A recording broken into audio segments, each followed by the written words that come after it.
Hey everyone, you are listening to the podcast Trust the Process, a safe space where you will hear from us women balancing their fitness and health while life goes on. Balanced diet, muscle gain, fat loss, new motherhood, getting back in shape, menopause onset, and so much more. You are tuned into our latest episode, Pause and Restore, the Science of Rest. And this is your host, Yasha. Based in Singapore, I am professionally a cloud technologist and a visual artist, a wife, a mother, a dog mom, and most importantly, a fitness enthusiast. And now a podcaster as well. And this is Shanti, based in Malaysia. I'm a cybersecurity specialist, a wife, a mom to two boys and one dog, a budding Veena player, an avid reader, a globetrotter, and of course, a fitness enthusiast and a podcaster. In this episode, we will dive deep into the often overlooked but crucial aspect of fitness, rest, and recovery. Today, Yasha and I are busting the myth that more is always better when it comes to working out.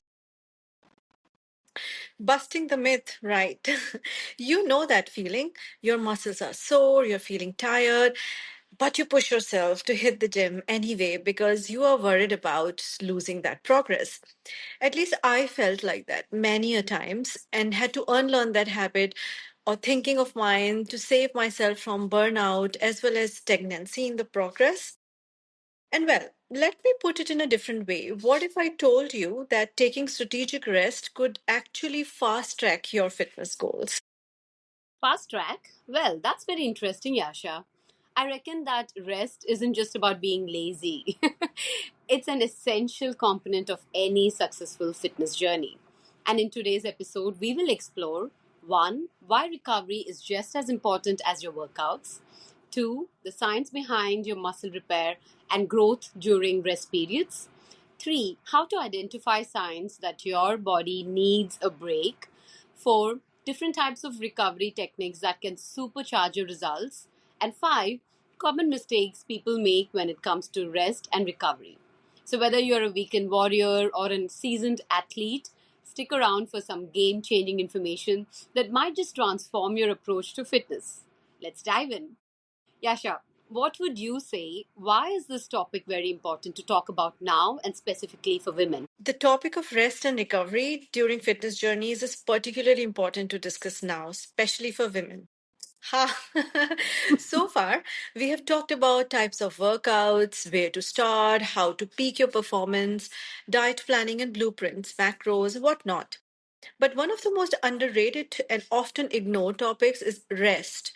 Believe me, Shanti, until very recently, I almost harmed myself by not taking enough rest, thinking that it will slow my progress down, for which I was not ready. I want to first speak about counteracting the hustle culture. Many women feel pressured, constantly push themselves, often neglecting rest. And we fail to acknowledge that recovery helps balance this kind of mindset. We just keep running from one thing to another. And we have made gym and workouts as one of the tick in the box or as a chore. I mean, I'm not undermining the checklist planners that we are. Of course, I do have that. And my day doesn't end if I haven't worked out in a certain way.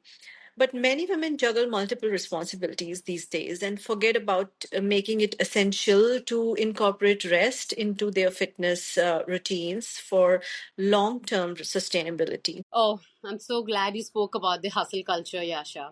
I'm also thinking that we have talked about increased awareness of benefits of working out, learning and sharing through social media, etc., which has, yes, a lot of benefits.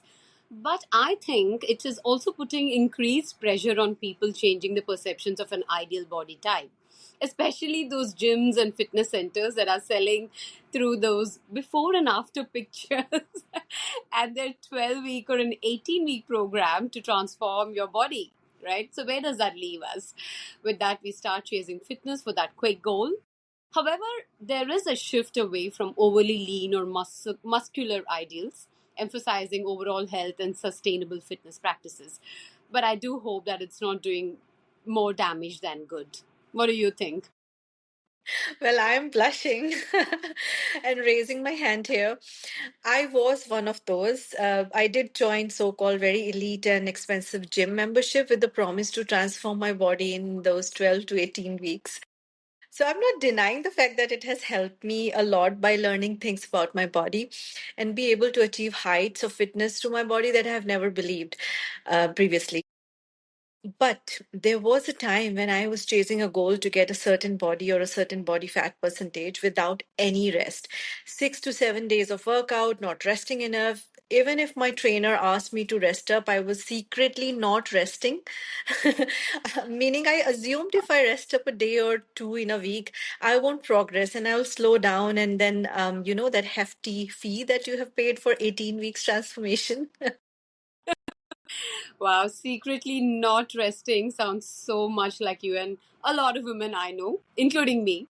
About my own experience with burnout. When I started working out around 3 years ago, my body felt sore all the time. And now, when I think back, I would attribute this soreness to two factors. One, I was dividing my workouts to bigger muscle groups. Remember, like I discussed this with you, I would do legs and glutes day, back and biceps day, instead of a whole body workout. So I realized that much later that I have been straining those particular muscles than required. And two, of course, I wasn't taking enough rest in the initial days. I would schedule something every single day. Like the overachiever that we are, I would do a hit session one day, Zumba one day, long walks outside the gym. Like, I had the exact same feeling that I would lose my progress even if I rest for one day. Right? Even though my body was screaming loudly for rest, it was saying, Shanti, please rest. So, yeah, sure.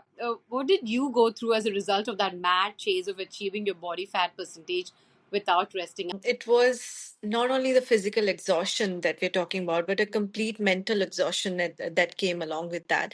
If I tell you the story, it was about 2 years ago. I was aiming to see my abs for the first time, and I was told by my trainer that you have to achieve 15% body fat to be able. I mean, it's tougher for women, right, to have a certain um, body fat percentage with those abs showing up. Um, and getting 15% body fat is a devil of a work, Shanti. It includes massive progressive loading during your workouts, balancing macros, most importantly, your proteins, your sleep, your steps, etc., etc., and all that along with your work, your family, your everything. When bodybuilders aim for such goals, they only focus on that. But we women are master builders. We think we are super women and we can do all that. Well, I was challenged that this is not something you can achieve, Yasha. Hence, I took it personally and I thought I will give it a go myself. How dare. Against all known advice, I pushed myself very hard. Even on a tough, stressful day at work, even with less sleep, I pushed myself to gym every single day. Result was 16% body fat at the end of 8 weeks.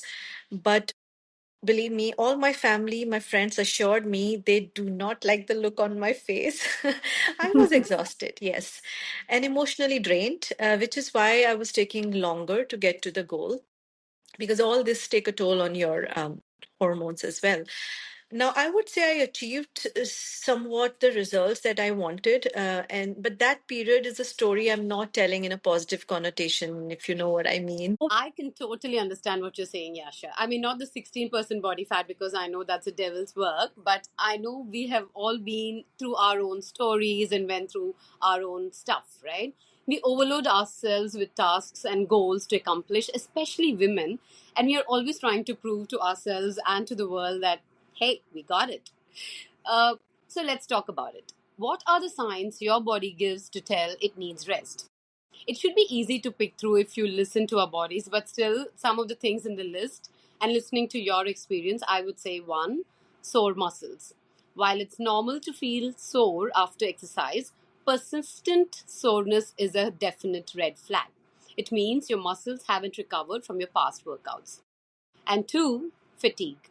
Pay attention to extreme exhaustion. If you feel spent, let your body rest. 3. Reduced performance. If your normal routine feels difficult or if you stop seeing progress, please take a rest day. I think these are some few basic signs that should be evident.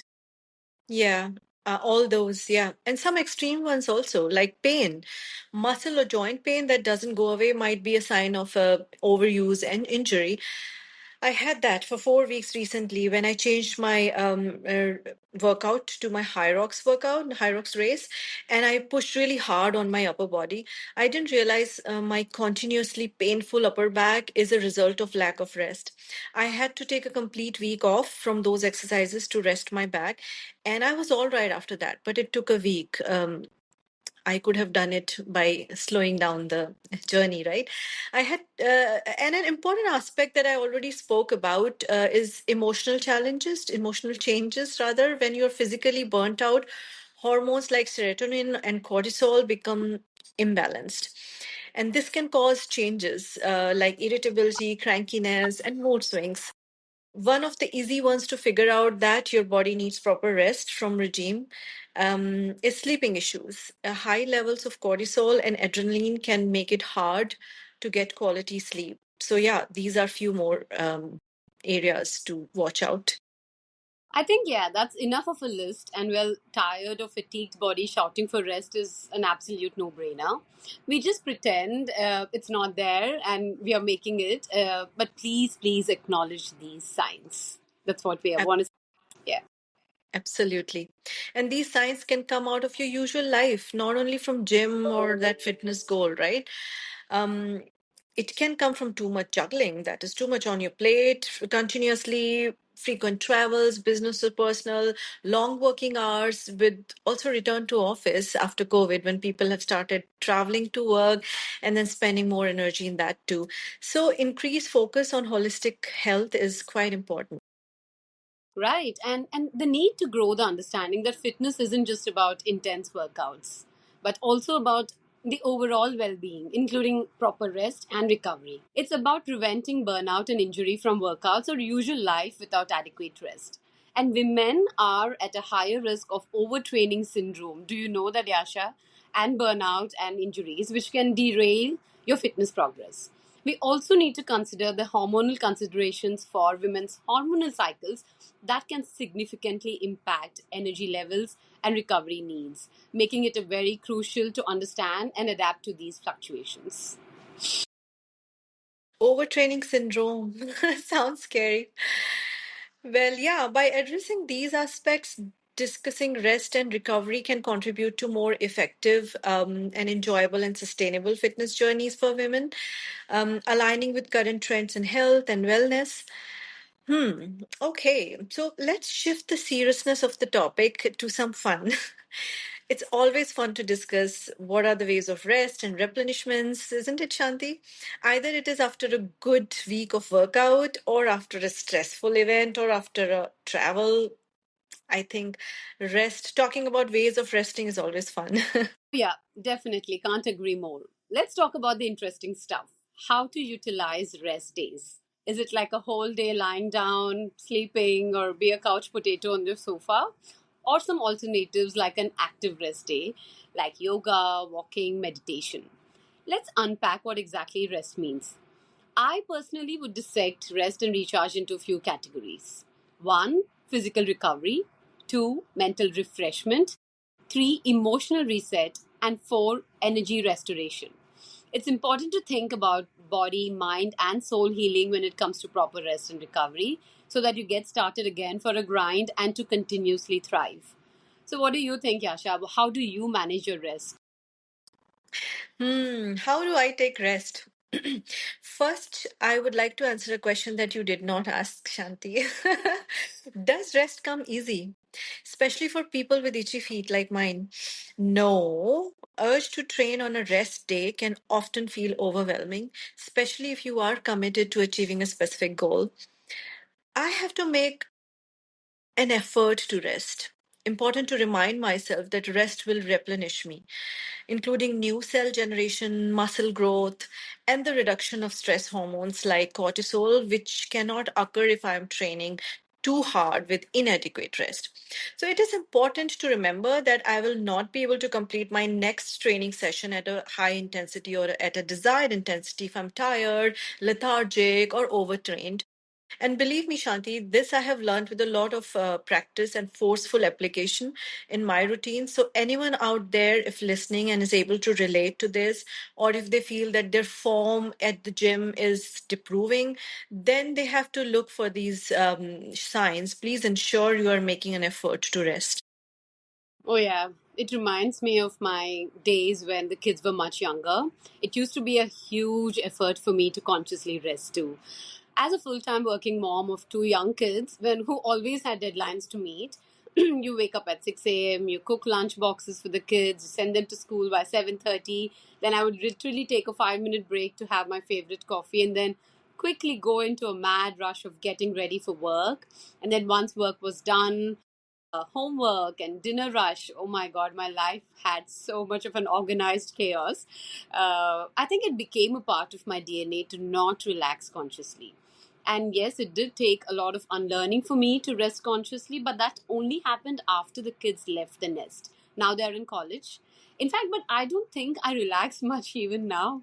I have my plate full with my music classes, this podcast, my job, of course, the gym, and so much more. So you tell me, where's my time to relax? Ooh, that's a self created chaos. No, we all do that. Another non negotiable aspect of daily rest is sleep.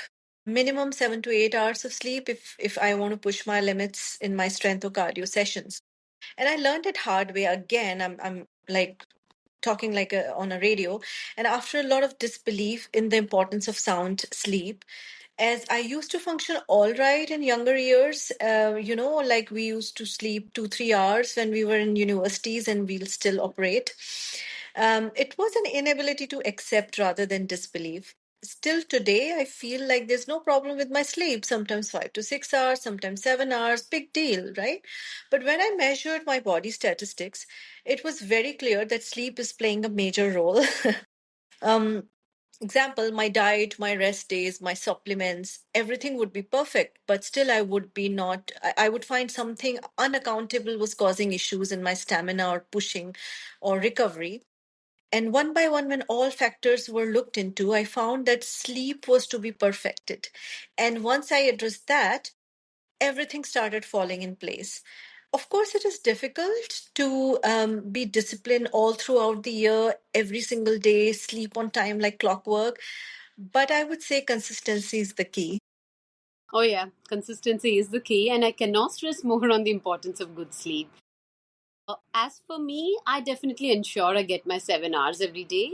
In fact, more than just getting those 7 hours, quality over quantity as well, we need to ensure we have a proper sleep routine.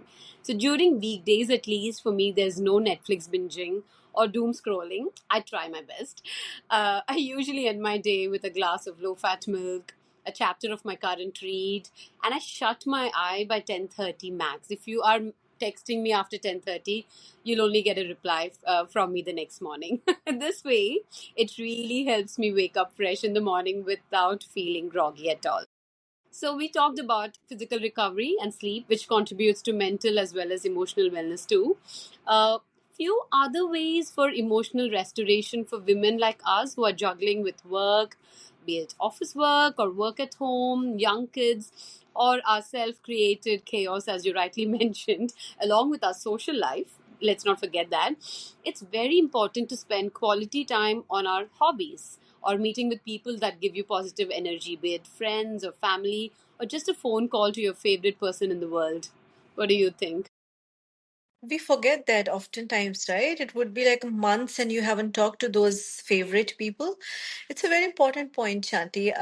In fact, having those 3 to 4 people in your life whom you can talk to without getting judged is so important. I was about to say, hey, I need a mentor or I need a coach with whom I can speak my mind. And as we grow in our careers, I think we do need coaches as well at work. So why not at home as well, right? We can speak our insecurities about our growth. But we find these mentors in our own folks sometimes, and they're just right beside us. For example, my husband is my punching bag. Meaning he's a very good listener and almost always gives me an advice on a situation that I leave the discussion in peace. My teenage son keeps me busy and makes me laugh, but is also my biggest cheerleader. I have few girlfriends who keep me sane, and it's important to have some time spent with your friends as they take you in a space where it's fun and real life check-ins, etc. And of course, I make calls back home, family, my mom, my sister chat, girls chat, and that gives an immediate emotional reset whenever it's required. They're just a call away. And how can I forget my dog? He's such a cutie that even if I am in my worst mood, she brings love and smiles all around her. So they give us so much energy. Oh my god, don't get me started on my dog. Yeah, I mean, people who know me very well know how crazy I am about Leo. He's my third child who'll never leave the nest. So much joy in having a pet indeed. Absolutely. Of course, I completely understand us. These fur kids are such stress busters and merrymakers, and we have to give the love back to them. So, Shanti, let's quickly give a sneak peek to our listeners on how does our week look like when everything goes on plus rest and restoration. So, starting with me, well, I have already spoken a lot about how I unlearn my anxious habits of always being on the move, always chasing a goal, and assuming rest means a break in growth. Um, Obviously, learning from that, I design my week very cautiously now. Basically, I've learned the importance of pause as well. Our bodies need rest every week. And also after a long haul, after every phase that you are into. So I'm not shy of myself giving a full break from a particular regime once in a while. We have spoken about planning at least a week ahead in terms of your workout, your meals, your events. So according to that, I do plan rest also in the whole week. So I plan my 3 to 4 strength sessions at gym, two cardio, mostly runs, or I flip it with more cardio strength depending upon the goals. If I'm doing a marathon or race, I do keep 2 days for yoga and stretching. Sometimes a nice hot yoga, 60 minutes class that regenerates every single cell of mine. At least I feel that way. And I think that also depends on the fitness phase. I am more stretching in hatha and vinyasa when I'm doing strength, and more relaxing when I'm doing cardio. So yeah, yoga is one way of de-stressing. And I have also started a very good habit. I must tell, I must announce. Um, After many failed attempts, I have restarted my meditation practice. Only few minutes, like up to 10 minutes every morning. But I'm happy that I have at least started because mental health is very important. Mental pause is very important that we often ignore. So, yeah, that's one of the things. And another important thing that I consider as rest is walks. Thankfully, I have a dog to walk, so my morning starts with a nice walk and my evening ends with a walk as well. Walking indeed is an exercise, but also work wonders calming your mind. And of course, meeting with friends and family, the chatterbox I am, I usually vent out everything and then I feel relaxed. Oh wow, so you're saying that venting out is also a relaxation strategy, Yasha? It could be, why not? Oh, okay. Whatever floats your boat. Why not, right? Well, firstly, before I go into my typical week, a big pat on your back for starting meditation. I think 10 minutes is a great start because I think for chaotic minds like ours who want to really mindfully calm ourselves, meditation is a great way to start off with. And I'm yet to join the bandwagon. I think I hope I'll announce it in the next episode. I really, really want to start off. So yeah, my typical week, my strength training, I usually try and hit 4 times a week. It's usually on Mondays. Mondays, I'm somehow very weirdly extra motivated. So a lot of people say, "Oh, Monday," but no, for me, Mondays really work. Tuesdays, of course, I take a break from the gym on Wednesdays because I have a 90-minute music class, and then I resume my gym, my strength training on a Thursday. And if there's something scheduled like a social gathering on a Friday, I try and do a cardio or a workout or a yoga stretch on a Friday, but then I resume my strength training on a Saturday. So I'm actually clocking literally all the strength training for my 4 days a week. Sunday is an absolute rest day for me. I might go out for a quick stroll with Leo. Of course, that's a daily thing, but that's more like a relaxing thing and not really a workout. So yeah, pretty balanced week, I must say. Most weeks are like that, but again, I'm a woman.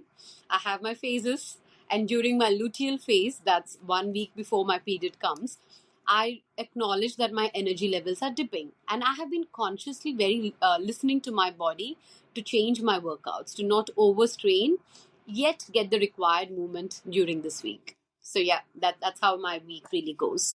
Wonderful. And so much about cycle syncing workouts for women, right? A whole episode on that later. Absolutely, absolutely. And Shanti, I think we are forgetting that being women, we also enjoy being women, right? We go for our massages, we go for our spas. Well, I do that. Sometimes a nice hair spa, sometimes a Oh good yeah. massage. It helps. It does help. That's one of the ways for my recovery days when I'm off. As a summary, like everything else, you must remember to incorporate a plan for resting as well. And like my other friend says that every time you comes up with a checklist, it stresses me out. So no more stress. But um, we are just saying that implement rest effectively in your life until it becomes an unconscious habit. So few tips for that. Number one, schedule your rest days. Make rest days part of your training plan, not an afterthought. Plan them strategically, especially after intense workout days. Number two, practice active recovery. You talked about that, Shanti. Incorporate light movement or rest days to maintain mobility, recovery, just rest in that way. Number three, focus on sleep quality. Very important. Creating a consistent sleep schedule and optimizing your sleep environment. There are various ways to do that. It's very important. And number four, monitor your recovery. I'm not saying get your aura ring and fitness watches while you sleep, but still monitor your recovery, track your energy levels, mood, performance. We talked about women's cycles as well. It's very important to see what works for you and what doesn't. So yeah, I'll summarize these as four tips. Thank you, Yasha. I think this was a great summary. Of course, we need to remember that fitness is a marathon, it's not a sprint. So, building rest into your routine, what does it do? One, it supports sustainable progress. Two, it prevents overtraining syndrome. Three, reduces injury risk, very, very important. Four, it enables consistent performance, which we all aim for, right? And five, and last but not the least, it promotes long term adherence to your fitness goals. So, yeah, that's about it from my end. Wonderful. I think we have inspired and charged all our listeners with this episode of Rest and Recharge and the science behind rest. So, yeah, why not go out and win the world? Incorporate rest in your regime. And with that, we end our episode today, reminding you that if you like this episode and all our previous episodes in our Trust the Process series, please do us a favor to follow or subscribe on whichever platform you prefer to listen to us. We are on Spotify, Amazon Music, and Apple Podcast. Please do us a favor, follow us. This means a lot for us to keep working hard and producing awesome episodes for you all. Thank you. Meet you again. Until then, keep trusting the process. Trust the process and take care and goodbye.